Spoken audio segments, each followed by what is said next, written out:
નમસ્કાર, મંતવ્ય ન્યૂઝમાં આપનું સ્વાગત છે। હું છું કુંજ। સીધું સંવાદમાં આજે વાત કરવી છે મહાકુંભમાં ભક્તોના મહાજામની। જી હા, મહાકુંભ જ્યારથી શરૂ થયો અનેક લાખો કરોડો ભક્તો છે, મોટી સંખ્યામાં ભક્તો જેઓ પ્રયાગરાજ મહાકુંભ પહોંચી રહ્યા છે આસ્થાની પવિત્ર સંગમસ્થાનમાં ડૂબકી લગાવવા માટે। પરંતુ અત્યાર સુધીનો જે આંકડો સામે આવ્યો છે, અત્યાર સુધી 43 કરોડથી વધારે શ્રદ્ધાળુઓ છે તેઓ પ્રયાગરાજ પહોંચી ચૂક્યા છે, આસ્થાની ડૂબકી લગાવી છે। સાથે જ હાલ એવી આશંકા વ્યક્ત કરવામાં આવી રહી છે 26 ફેબ્રુઆરી સુધી આ મહાકુંભ ચાલશે અને ત્યાં સુધી આ આંકડો કદાચ 55 કરોડ આસપાસ પહોંચી શકે છે। અત્યારે હાલની જે સ્થિતિ છે, પ્રયાગરાજ મોટી સંખ્યામાં શ્રદ્ધાળુઓ છે તેઓ પહોંચી રહ્યા છે। હાલની સ્થિતિ એવી બની છે કે પ્રયાગરાજના પહોંચવાના અનેક રસ્તાઓ ઉપર ટ્રાફિક જામ સર્જાયો છે, લોકોને અગવડતા પડી રહી છે। લોકો ફોર વ્હીલર લઈને મોટી સંખ્યામાં ટ્રાવેલ્સ બસો દ્વારા પ્રયાગરાજ પહોંચી રહ્યા છે, પરંતુ કલાકોથી તેઓ ટ્રાફિક જામમાં અટવાયેલા છે। સ્થિતિ એવી છે ક્યાંક 50 કિલોમીટર, ક્યાંક 200 કિલોમીટર સુધીનો ક્યાંક લાંબો જામ છે। કલાકો સુધી તેઓના પોતાના વાહનોમાં અટવાયેલા રહેવા પામ્યા છે।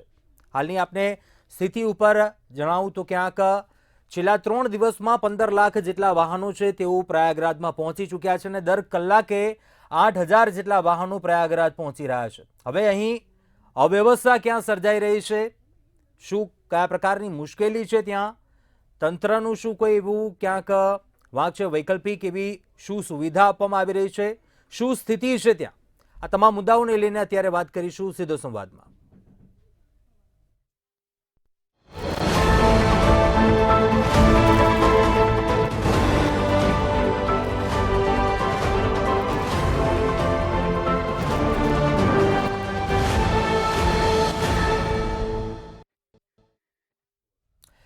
તો આજ મુદ્દા પર ચર્ચા કરવા માટે આપણી સાથે જોડાયા છે પ્રફુલભાઈ ત્રિવેદી, મંતવ્ય ન્યૂઝના એસોસિએટ એડિટર છે, નિલેશભાઈ સોલંકી બીજેપી નેતા છે।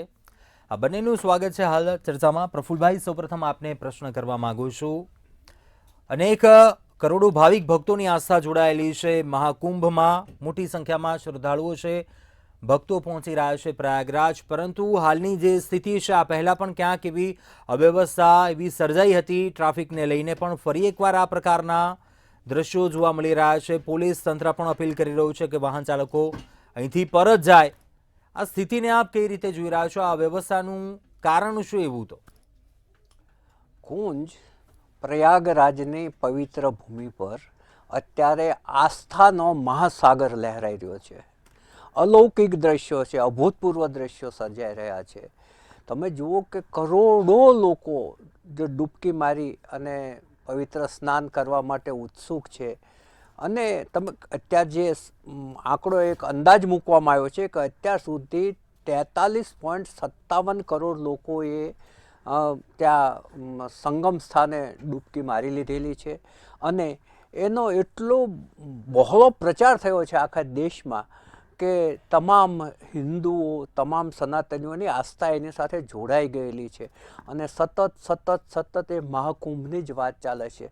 તમે જુઓ કે વિશ્વનો સૌથી મોટો આ એક ધર્મ ઉત્સવ છે, અને સૌથી લાંબો ચાલનારો ધર્મ ઉત્સવ છે। વિશ્વભરની નજર આ મેળા ઉપર છે કે આનું મેનેજ કઈ રીતે થાય છે, આટલા બધા લોકો આવે છે કઈ રીતે, તમે આ બધાનું હાઇજીનના પ્રોબ્લેમ કઈ રીતે સોલ્વ થાય છે, અનેક બાબતો છે।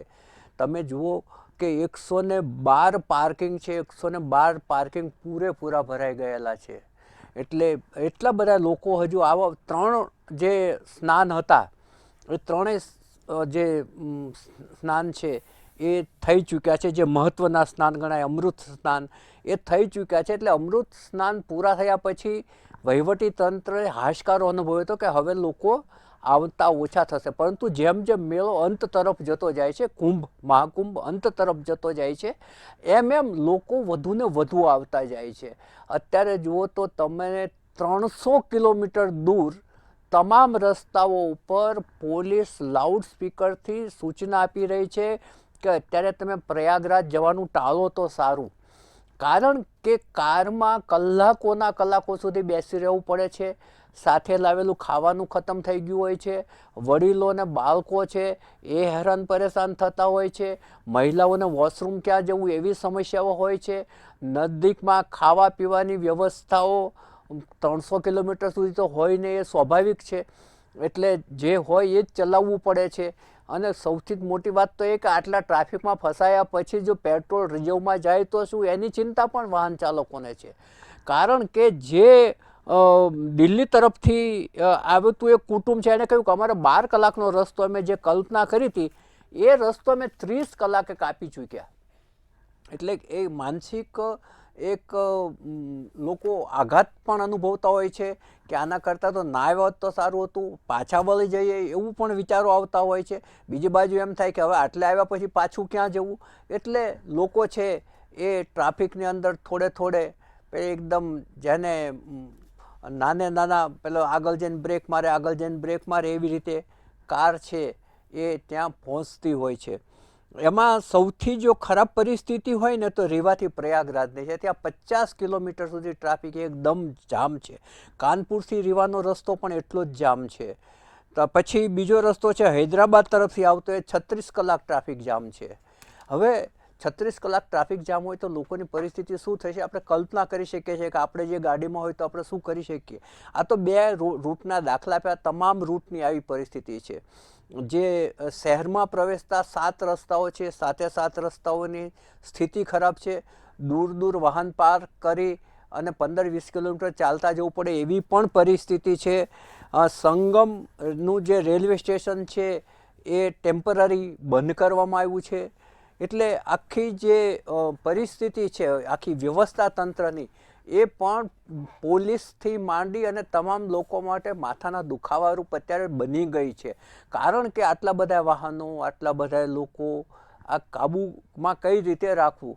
કારણ કે એક વખત જ્યારે ભાગદોડમાં લોકોના કરુણ મૃત્યુ થઈ ગયા એ ઘટના પછી બધા જ ચિંતિત હોય છે કે કોઈ ઘટનાનું પુનરાવર્તન ના થાય, એટલા માટે સૌ સચેત રહે છે. અને સચેત રહે છે એટલા માટે લોકોને બને ત્યાં સુધી બહુ ઝડપથી એન્ટ્રી ના કરી લે, રોડ ઉપર દૂર સુધી રહે એવા પ્રયત્નો થતા હોય છે. એટલે અત્યારે જે મહાકુંભમાં જતા જે લોકો છે એ ચોક્કસપણે છે એ એક આ હેવી ટ્રાફિક, અસામાન્ય હેવી ટ્રાફિકની જે કદાચ વિશ્વની અંદર આવું ભાગ્યે જ આવો ટ્રાફિક જામ સર્જાતો હશે. એટલો મોટો ટ્રાફિક જામ સર્જાયો છે. કેટલાક તો એવું પણ ફીલ કરે છે કે અમે રોડ એરેસ્ટ થયા હોય ને એવું અમને ફીલ થાય છે કે અમે રોડ ઉપર જ જાણે કે અમને એરેસ્ટ કરી લેવામાં આવ્યા છે, અમે નથી આમ જઈ શકતા, નથી તેમ જઈ શકતા. પરંતુ પરિસ્થિતિ જ એવી છે અને લોકોની સામે આસ્થા એવી છે કે ના અમારે ડૂબકી મારવી જ છે અને આ જ સમયે મારવી છે. એટલે અને બીજું મહાકુંભ હવે અંત તરફ જઈ રહ્યો છે. જેમ અંત તરફ જતો એમ જે લોકો જઈ આવ્યા છે ત્યાં ઘેર જઈને એમ કહેતા કે અમે આ જઈ આવ્યા, એટલે બીજા લોકો ઊભા થાય ચલો અમે જઈ આવીએ. એટલે લોકોની અંદર અત્યારે જે આસ્થાનું ઘોડાપુર છે એને થોડું કાબૂમાં રાખવાનું અને થોડી વ્યવસ્થા ત્યાં જળવાઈ રહે એમાં મદદરૂપ થવાનું પણ એક ધર્મકામ જ છે. અને જોઈએ આવતા દિવસોમાં પરિસ્થિતિ થાળે પડે છે કે વધારે વણસે છે. કારણ કે 300 કિલોમીટર દૂર જો કહી દેવું પડતું હોય કે તમે આગળ ના જાઓ તો સારું, એનો અર્થ જ એ કે પરિસ્થિતિ કેટલી વિકટ બની રહી છે વહીવટી તંત્ર માટે. આપણી પાસે પારસભાઈ પણ જોડાયા છે. પારસભાઈ જોશી કોંગ્રેસ નેતા છે, આપનું પણ સ્વાગત છે. આપનું શું મત છે? પ્રયાગરાજ ન આવવા માટે પ્રશાસન અપીલ કરી રહ્યું છે, તંત્ર સ્થિતિ ક્યાંક સ્વાભાવિક છે, મોટી સંખ્યામાં શ્રદ્ધાળુ લોકોની આસ્થા જોડાયેલી છે, પરંતુ ક્યાંક અવ્યવસ્થા સર્જાય છે. પરંતુ આટલે દૂર સુધીનો આ ટ્રાફિક જામ કઈ રીતે જોઈ રહ્યા છો આપ? જી કુંજભાઈ, ચોક્કસપણે જ્યારે છે ને કે મહાકુંભ 2025 પ્રયાગરાજમાં ચાલુ થયો અને એને ત્યારથી જ જે છે ને કે ઘણી બધી જે ઘટનાઓ જે છે ને એક પછી એક જે બની રહી છે. પહેલાં જે છે કે તમે જોયું છે કે તેના જે ટેન્ટોમાં આગ લાગી, એના પછી જે ભાગદોડની અંદર લોકોના કરુણ મૃત્યુ થયા અને ત્યારબાદ આપણે સોશિયલ મીડિયા થ્રુ અને અત્યારે આપણે જે ડિબેટ કરી રહ્યા છે કે 200-300 કિલોમીટર સુધી જે જામ જે છે એ થઈ રહ્યો છે. દરેક લોકો જે છે કે આસ્થા જે છે ને ધર્મની આસ્થા એ સૌથી મોટી આસ્થા છે અને તેને નમન કરીએ છીએ. પરંતુ આ છે ને કે એક મિસમેનેજમેન્ટની જે વાત છે ને અત્યારે સરકાર છે ને ઊંઘતી ઝડપાઈ છે. હવે આના કેટલા કારણો છે. તમે જુઓ કે આ 200-300 કિલોમીટરનો જામ છે ને, છતાં બી સરકારે એમના ટોલ ટેક્સ તો ચાલુ જ રાખેલા છે. ટોલ ટેક્સનું જે છે કે ઉઘરાણી કરવાની એ તો બંધ કરી જ નથી. આ સાથે સાથે તમે જુઓ કે આજે 200-300 કિલોમીટર લાંબી લાઈન છે. આપણે જ્યારે દરેક હિન્દુ ધર્મના લોકો જે છે જેમને આહ્વાન કર્યું હોય કે તમે જ્યારે કુંભ સ્નાનમાં આવો ત્યારે જે વ્યવસ્થાના ભાગરૂપે આપણે જે વ્યવસ્થાઓ જે મોટા પાયે કરવી જોઈએ, અને એના લીધે દરેક હિન્દુઓ જે છે કે અત્યારે આવી રહ્યા છે પ્રયાગરાજ તરફ. પરંતુ 300 કિલોમીટર 200-300 કિલોમીટરની જ્યારે તમે ચક્કાજામ થાય, આટલી બધું જે ટ્રાફિક જામ થાય ને પછી જે અપીલ કરવી પડે પોલીસ પ્રશાસન તરફથી અથવા સરકાર તરફથી કે હવે તમે પાછા જાઓ, તમે જે છે પ્રયાગરાજ તરફ પ્રયાણ ના કરો કારણ કે ત્યાં આગળ આટલો જે છે ટ્રાફિક જે છે જામ છે. એટલે ખરેખર એક આ દુઃખદ પરિસ્થિતિ છે. પ્રયાગરાજનો જે કુંભ મેળો છે અંત તરફ જઈ રહ્યો છે. દરેક વ્યક્તિ જે છે પોતે શ્રદ્ધાની ડૂબકી લગાવી અને પોતે પાવન થવા માટેના જે છે કે એ પ્રયત્નશીલ છે. પરંતુ કમનસીબે અત્યારે તમે જોઈ રહ્યા છો કે જેમ પ્રફુલભાઈએ કીધું કે લોકો 3 દિવસથી છે ને બસની અંદર અને કારની અંદર અને અન્ય જે વ્હીકલ્સ જે છે એની અંદર પોતે સમય વિતાવી રહ્યા છે. એમની પાસે હવે પાણી બી ખૂટી રહ્યું છે, અનાજ બી જે છે એ ખૂટી રહ્યું છે, એમનું જે ખાવાની વ્યવસ્થા છે એ ખૂટી રહી છે. અને સ્ત્રીઓ જે છે, બાળકો જે છે, તેમને ટોયલેટ બાથરૂમ બી ક્યાં જવું એક જે છે મોટો પ્રશ્ન જે છે એ થઈ રહેલો છે. અને ધક્કામુક્કી ના થાય અને જે વ્યવસ્થા જળવાય એ માટે પોલીસ પ્રશાસનને સરકાર જે પ્રયત્નો કરી રહી છે, આની અંદર રાજકારણ નથી, પરંતુ જે છે સરકારે જે છે કે વધારેમાં વધારે વ્યવસ્થા કરવાની જરૂર હતી અને અત્યારે જો કરી શકતી હોય તો કરવી જોઈએ કે જેથી કરીને દરેક શ્રદ્ધાળુને જે છે કે લાભ મળે.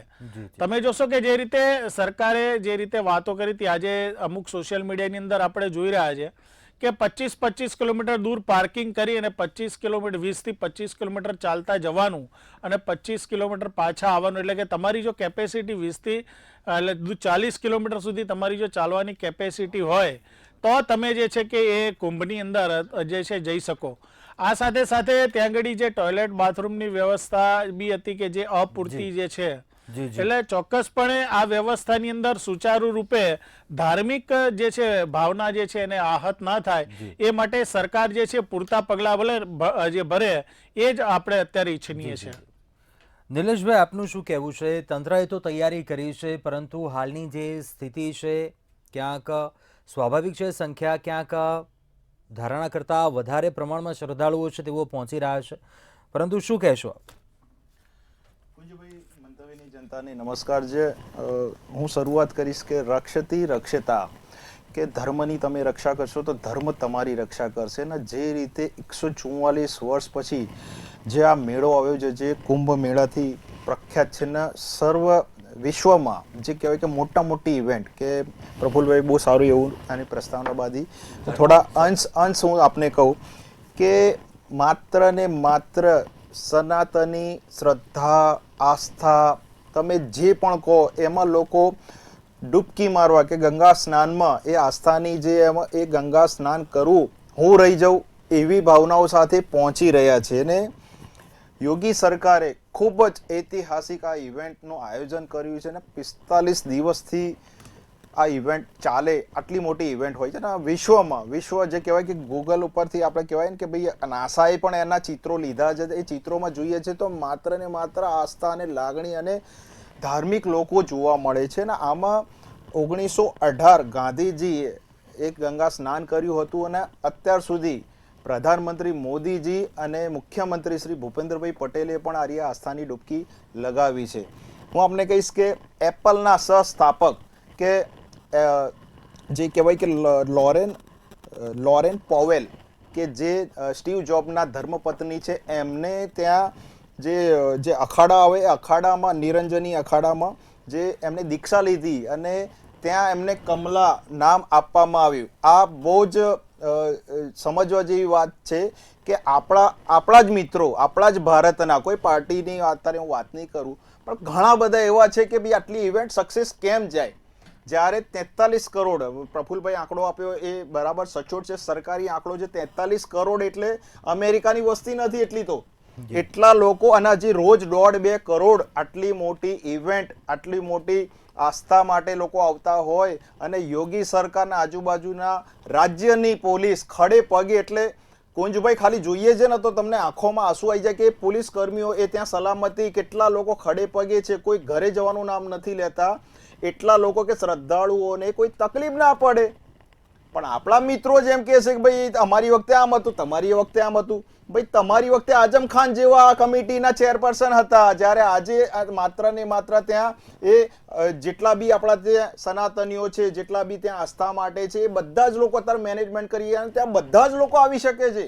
ત્યાં આપણા ત્યાં એવું કોઈ તકલીફ નથી. બીજી વસ્તુ હું આપને કહીશ કે અત્યારે હાલ જે છેલ્લું પખવાડિયું કહેવાય કે હવે કુંભ મેળાનું કદાચ આ છેલ્લું પખવાડિયું હોય, એનાથી આ પબ્લિક ઓવર થઈ ગઈ છે. જે ટ્રેનો હતી, ટ્રેનો પણ સરકારે ખૂબ મેનેજમેન્ટ કર્યું, ત્યાંની જે ફ્લાઇટ હતી એ પણ સારામાં સારું મેનેજમેન્ટ કર્યું, રોડ રસ્તા મેનેજ કર્યા. પણ હવે એક સમયે ત્યાંની પોલીસ, સરકાર, પ્રશાસન બધા જ લોકો કહી રહ્યા છે કે ભાઈ હવે તમે પાછા વળો, કારણ કે એક જ સમયે બધા પબ્લિક આવે. કુંજભાઈ તો કોઈ પણ હોય, કોઈ પણ મેનેજમેન્ટ હોય, શરૂઆતમાં હું આપને કહીશ કે મોટી મોટી કંપનીઓ કે જેનું ટર્નઓવર દેશની જીડીપી કરતાં વધારે છે, એ લોકોએ એ બોધપાઠ આપ્યો હતો કે ભાઈ મેનેજમેન્ટ કરવું હોય તો અહીંયા આવીને શીખો કે આટલી બધી પબ્લિકના આ સરકારના અધિકારીઓ, સરકાર કઈ રીતે મેનેજમેન્ટ કરે છે. આવા ઉદાહરણ છે, ઉત્તમ દાખલા છે. પણ આપણા મિત્રો જેમ કહેશે કે ભાઈ આ મિસમેનેજમેન્ટ છે, આજે હજારોના મોત થયેલા છે ભૂતકાળમાં બીજી સરકારોમાં, આપણે એવું તો નથી થયું ને. અને તમે જુઓ કે તરત જ સ્થિતિ કંટ્રોલમાં આવી જાય છે. આટલો બધો જન સૈલાબ કહેવાય કે ત્યાં ગંગા જમના નથી વહેતી ને એટલા તો શ્રદ્ધાળુઓ રોજના આવે છે. પણ આપણે આની છે ને આપણે વાવાઈ નહીં કરવા, બિરદાવી નહીં, આપણે એના સનાતનની એક નજરથી જોવાનું નહીં, માત્ર સરકારની ટીકા કરવી. તો આમાં તો હું માનું ત્યાં સુધી કુંજભાઈ છોડી દેવું જોઈએ. આપણા માટે એટલું તો છે કે શ્રદ્ધાળુઓને પણ આપણે જો ટીકા કરીએ, જો આ રીતનો આક્ષેપ કરીએ તો ઉપરવાળો આપણને પછી ક્યાંથી 70 માંથી 67 ડિપોઝિટ જપ્ત થાય, આ આંકડા આપણે જોયેલા છે. પારસભાઈને સાંભળે. પારસભાઈ, શું કહેવું છે આપનું? કુંજભાઈ, બે ઉદાહરણ આપી દઉં. 2005માં અને 2008માં જ્યારે આવી ઘટના બની હતી ને, ત્યારે તત્કાલીન સરકાર જે હતી અને આઝમ ખાન જ્યારે ચેરપર્સન હતા, અને જ્યારે આવી ઘટના બની હતી ને, અને ત્યારે આઝમ ખાને જે છે ને સ્વૈચ્છિક રીતે ચેરપર્સનમાંથી રાજીનામું આપી દીધું હતું. અત્યારે જે છે ને સરકાર જે છે કેટલા કરોડ લોકોએ ડૂબકી મારી એના આંકડા છે, પરંતુ કેટલા લોકો ભાગદોડમાં મર્યા ને એના આંકડા હજુ લોકસભાની અંદર છે ને એ નથી આપી શકી. એટલે અને આ જે છે એની નૈતિક જવાબદારી સ્વીકારીને એમના ભાજપના જે છે કે એમને ચેરપર્સને રાજીનામું નથી આપ્યું. આઝમ ખાને તો એ વખતે તો ચેરપર્સન પદેથી રાજીનામું આપી દીધું હતું. હવે બીજી એક વાત કહું કે મિસમેનેજમેન્ટની વાત કરું સાહેબ કુંજભાઈ, કે તમે છે ને એક મહિના પહેલા તમે બુકિંગ કરાવ્યું હોય કે મારે પ્રયાગરાજ જવું છે અને તમે એસી કમ્પાર્ટમેન્ટમાં ટ્રેનની અંદર બુકિંગ કરાવ્યું કે જેની મોટે ઉપાડે જે આપણે વાતો કરી વંદે ભારત ટ્રેનની નાની, એમાં તમે એસી કમ્પાર્ટમેન્ટમાં બુકિંગ કરાવ્યું, જવાને આવવાનું બંનેનું, અથવા તો નોન એસી કમ્પાર્ટમેન્ટમાં બુકિંગ કરાવ્યું. સાહેબ તમે રેલવે સ્ટેશને જાઓ છો ને ત્યારે તમે જુઓ ત્યાં આગળ કઈ છે ને ટીસી જોવા નથી મળતો, ત્યાં પોલીસ જોવા નથી મળતી, અને લોકો જે છે કે અમુક જે તત્વો જે છે કે એ લોકો ટિકિટ લીધા વગર એસી કમ્પાર્ટમેન્ટમાં ચડીને અંદરથી દરવાજો બંધ કરી દે છે, અને જે લોકોએ ટિકિટ લીધેલી છે એ લોકો બિચારા વિલા મોઢે પાછા ફરે છે. તમે એસી કમ્પાર્ટમેન્ટની ટિકિટ 1 મહિના પહેલા બુકિંગ કરાવીને અત્યારે ટ્રેનમાં જાઓ પ્રયાગરાજ, સાહેબ તમને અંદર દરવાજાની અંદર જવાની જગ્યા નહીં મળે, તમારું બુકિંગ છે છતાં બી. એસી કમ્પાર્ટમેન્ટમાં જાઓ કે નોન એસી કમ્પાર્ટમેન્ટમાં જાઓ, લોકો અંદર ઘૂસીને અંદરથી દરવાજા બંધ કરી દે છે. કઈ તમે વ્યવસ્થાની વાત કરો છો? તમે કઈ રીતે આજે બસોની એની વ્યવસ્થાની વાત કરી? હજુ ખુલે, હજુ બસનું ટિકિટનું બુકિંગ ખુલે ને એની પહેલા તો લાગતા વળગતાઓના ટિકિટના બુકિંગ થઈ જાય છે. સામાન્ય જનતા વીઆઈપી કલ્ચરની વાત કરીએ સાહેબ કુંજભાઈ 1 મિનિટની વાત કરું. વીઆઈપી કલ્ચરની વાત કરીએ કે છે ગંગા નદીના કિનારે સુધી વીઆઈપી જે છે કે એમની ગાડીઓ જાય અને સામાન્ય જનતાને બેરીટેકથી રોકી લેવામાં 3 દિવસ સુધી રાહ જોઈ હોય એને, અને જે છે કે માનનીય મંત્રીઓને બધાને 1 જ મિનિટમાં ડૂબકી લગાવીને પછી પોતાને ત્યાં આગળ પાછા જતા રહે, અને સામાન્ય પ્રજાને ધક્કા ખાવાના અને અપીલ કરવાની કે તમે ઘરે પાછા જતા રહો. આ કઈ જાતનું મેનેજમેન્ટ છે? એટલે અમારા સવાલો આના ઉપર છે કે સામાન્ય અને ગરીબ જનતા છે એના માટે તમારે અલગ કાયદો છે અને વીઆઈપી કલ્ચર માટે અલગ કાયદો છે. નિલેશભાઈ, શું કહેશો આપ? આજે વાત કરી ક્યાંક ટ્રાન્સપોર્ટેશનની વાત કરી છે, ત્યાં પણ જે અગવડતા પડી તે મુદ્દાને લઈને શું કહેશો? કુંજભાઈ, આઝમ ખાનના મૂક્યા ત્યારે તમારે રાજીનામું આપવું પડ્યું ને. આજે વકફ બોર્ડમાં ગેર મુસ્લિમો તો તમે એક્સેપ્ટ નથી કરતા, કયા મોઢે બોલો છો? બીજી વસ્તુ કે અત્યાર સુધીના તમારી સરકાર હોય કે ગઠબંધનવાળી સરકારો કે ત્યાંની સરકારોએ કુંભ મેળા કર્યા કુંજભાઈ, તો શું એ વખતે વીઆઈપી નતા આવતા? વીઆઈપી આવે એક પ્રશાસન સરકારી માટે છે, બધા જાય, બધા મુખ્યમંત્રી જતા હોય તો ત્યાં આપણે મુખ્યમંત્રીના એક ચૂંટાયેલા પ્રતિનિધિત્વના ત્યાં ધક્કા ખવડાવવાના છે? અને એવું નથી, ત્યાં વીઆઈપી પણ કોમન થઈ ગયેલું છે. હું આપને કહું કે 42 કરોડ રોજના 1.5 કરોડ આવતા હોય. આપણા અમદાવાદ 1 કરોડની આસપાસની વસ્તી છે, એક અમદાવાદ જેટલી વસ્તી ત્યાં રોજ જતી હોય, તો તમારે આટલા તો ખાણા ખૂચરા ના કાઢવા જોઈએ, એટલું તો છોડી દેવું જોઈએ પારસભાઈ. બીજી વસ્તુ આપને કહું કે કોંગ્રેસનો વોટ નહીં મળે ને એટલા લોકોએ તો ડૂબકી મારી દીધી ગંગાની, છતાંય આપણે એ રાજકારણ છોડવાના નથી. હું આપને કહું છું કે ત્યાંની સરકાર પ્રશાસન અત્યારે હાલ લોકોને અપીલ કરી રહી છે કે એક સાથે જો પબ્લિક આટલી પ્રજા આવતી હોય, બધા લોકો આસ્થા માટે આવતા હોય, તો એ લોકોને એ ત્યાં સૂચન કરવામાં આવે છે કે તમે વળી જાઓ. અને આ પબ્લિક, આ ભીડ કદાચ 12 તારીખ સુધી, હું માનું ત્યાં સુધી રહેશે. 12 તારીખ પછી આનો જે વ્યય છે ઓછો થશે, પણ છતાંય ત્યાં સરકાર માટે પડકાર છે કે આટલી બધી પબ્લિકને ત્યાં અંદર આવવા દેવી, પ્રયાગરાજની સરહદમાં આવવા દેવી, પછી એ લોકોને ત્યાં પહોંચ્યા પછી 100% હું તકલીફ તો પડવાની છે કુંજભાઈ, કે ત્યાં કરોડોની પબ્લિક આવતી હોય તો જ્યાં આપણા ઘરમાં 5 વ્યક્તિ રહેતા હોય ને 7, 8, 9 કે 15 વ્યક્તિ આવે છે તો થોડી તકલીફ તો આપણને પડે છે કે ભાઈ મહેમાન છે, આપણે બી થોડી તકલીફ વેઠી લઈએ. તો આ તો આટલા વિશ્વની આટલી સનાતની આખી ઇવેન્ટ ચાલે છે તો 100% થોડી તકલીફ પડે છે, પણ આ તકલીફ પણ વેઠવા એ શ્રદ્ધાળુઓ તૈયાર છે કે આસ્થાની ડૂબકીમાં કોઈ રહી ના જાય કુંજભાઈ. એમાં કોંગ્રેસ, ભાજપ નહીં, અખિલેશ જેવા કેટલા મુખ્યમંત્રીઓ શ્રીઓ પૂર્વ આવી ગયા છે, અને એવું નથી બધા જાય છે, છાની છૂપે જાય છે, ફોટા નથી મૂકતા, આપણે ખબર છે, પણ આ આસ્થાના, આ ભગવાનના પ્રસાદમાં બધામાં સામેલ થાય એ માટે જઈ રહ્યા છે. તો બહેતર છે કે આને આપણે ઇવેન્ટને આને બિરદાવી જોઈએ, ત્યાંની સરકારને નહીં પણ ત્યાંના પ્રશાસનને તો બિરદાવી જોઈએ. અને મોદીજી પોતે ત્યાં આસ્થાની ડૂબકી મારી હોય અને એનો સીધો પ્રસાદ આપણે જોયું છે કે દિલ્હીમાં 27 વર્ષે અમારી સરકાર મળી, એટલે જેની નીતિ હોય ને કુંજભાઈ, એના લોકોના આશીર્વાદ હોય ને એના લોકોના આશીર્વાદ હોય, ભગવાનનો આશીર્વાદ હોય ને મહાદેવ સમગ્ર લોકોનું સારું કરે છે ને એટલા જ માટે અત્યારે આ લાખો કરોડોની પબ્લિક ત્યાં જઈ રહી છે. પ્રફુલભાઈ, આપણે બંને પક્ષના પ્રવક્તાઓને સાંભળ્યા, પરંતુ ક્યાંક આપણે રાજકીય રીતે ન જોઈએ, પરંતુ ક્યાંક એ વાત ઉપર પણ આપણે ક્યાંક મુદ્દા પર વાત કરી કે જે પણ લોકો જઈ રહ્યા છે, જે ઘસારો છે, ક્યાંક એવી અવ્યવસ્થા સર્જાય સ્વાભાવિક છે, પરંતુ શું લાગે એવી વૈકલ્પિક વ્યવસ્થા સાથે જવું જોઈએ? ક્યાંક પ્રશાસન પણ અપીલ કરી રહ્યું છે, સાથે આપણે પણ તેટલો સહકાર આપવાની જરૂર છે. શું કહેશો આપ?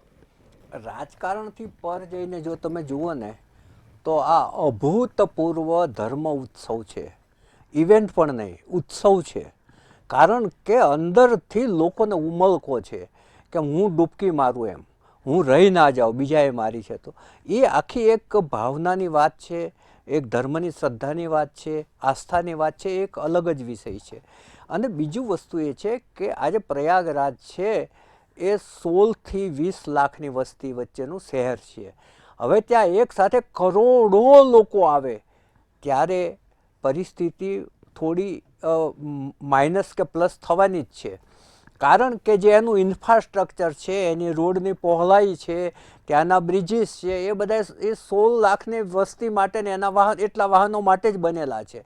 બાકીના લોકો માટે અસ્થાયી એક આખી વ્યવસ્થા, ઇન્ફ્રાસ્ટ્રક્ચર ઊભું કરવામાં આવ્યું હોય તો એમાં મુશ્કેલીઓ તો પડવાની જ છે, કારણ કે કરોડો લોકો એકસાથે ભેગા થઈ જાય. પરંતુ આપણે ત્યાં હંમેશા કોઈ પણ ધર્મસ્થાનમાં જાઓ ને તો ધર્મસ્થાન તમને મુશ્કેલી પડે એવી જગ્યાએ જ છે. આજે કેદારમાં જાઓ, વૈષ્ણવદેવી જાઓ, તમે કૈલાસ માનસરોવર જાઓ તો તમે મુશ્કેલી, ભીડ ના હોય તો બીજી મુશ્કેલીઓ પડવાની છે, કુદરતી મુશ્કેલીઓ પડવાની છે, વાવાઝોડા આવતા હોય છે, વરસાદ આવતો હોય છે, બરફ વર્ષા થતી હોય છે.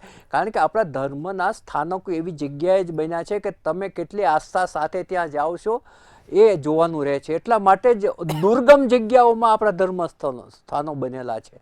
એટલે આપણું આ જે ત્રિવેણી સંગમ છે ત્યાં જે કરોડો લોકોએ આસ્થાની ડૂબકી મારી છે ને કરોડો લોકો હજી લાઈનમાં ઊભા છે. આ જે વાહનો ઊભા છે ને 36 કલાકનો ટ્રાફિક જામ હોય, 50 કિલોમીટર સુધી ટ્રાફિક જામ હોય, તો આપણે કલ્પી શકીએ છીએ કે હજુય કેટલાય લોકો, એમાં બસો પણ છે, કાર પણ છે, નાના મોટા વાહનો બધા જ છે, એટલે હજુ પણ લોકો જવાના છે. પરંતુ એક જે સોશિયલ મીડિયામાં પ્રચાર થાય છે, મીડિયામાં પ્રચાર થાય છે, એને કારણે લોકો પણ એક ક્યુરિયોસિટી પણ છે કે બાવાઓની જીવનશૈલી કેવી છે, નાગા બાવાઓની જીવનશૈલી કેવી છે, જે અઘોરી પંથના સાધુ સંતો છે એમની જીવનશૈલી કેવી છે, સાધ્વીઓ કઈ રીતે જીવે છે, એ નજીકથી જોવાનો અહીંયા જ એમને અવસર મળે છે. કારણ કે આ જે નાગા બાવાઓ છે એ આટલા બધા ક્યાંથી આવી જાય છે અને આ પત્યા પછી ક્યાં જતા રહે છે એ કોઈને એ કહેતા હોતા નથી. એટલે લોકોને એક મનની અંદર એક ધાર્મિક ક્યુરિયોસિટી પણ હોય.